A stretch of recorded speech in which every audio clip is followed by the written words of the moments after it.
let me show you the cause of type 2 diabetes.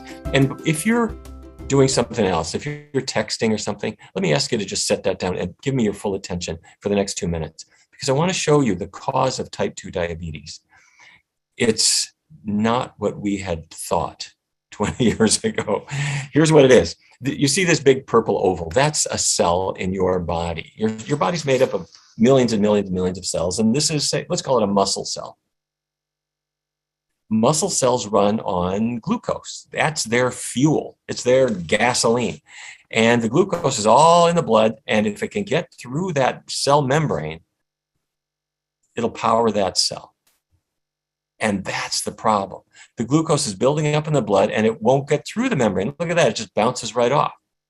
The cell membrane of the muscle doesn't let glucose just come in willy-nilly. Well, what do? I've got little channels to let it in, but they're closed. I need a key. And the key is, you guessed it, it's insulin.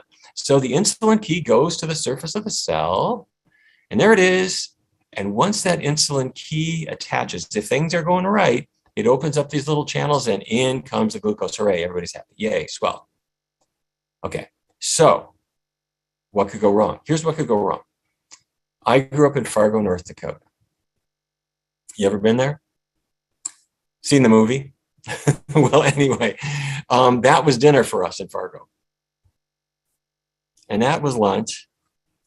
And that was breakfast. You know what I'm talking about? Sausage, bacon, all this kind of stuff.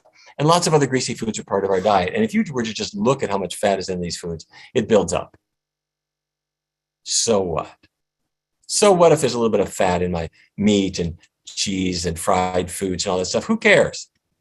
Who cares is the fat from the foods you eat gradually builds up inside your muscle cells and your liver cells. And when that happens, by the way, doctors hate words like fat. It's only got one syllable. So we prefer to call it intramyocellular lipid, but it's fat inside your cells.